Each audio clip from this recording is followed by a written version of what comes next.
Healthy Archer Tips. Just a real quick cutting board trick.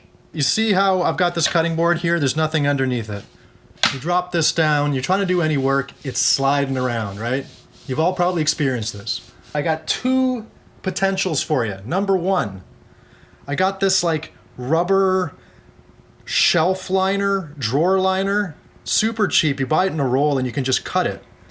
If we just put this under a cutting board, drop this on top, it works phenomenal. You can use them a bunch of times, they're reusable. So that's option one. Option two is just some paper towels, right? You get a little bit of water on the paper towel, put it underneath, drop this on top. It'll probably save you some injuries. It will make your cuts improve. It'll give you a little more confidence. So I hope you can use this. Until next time.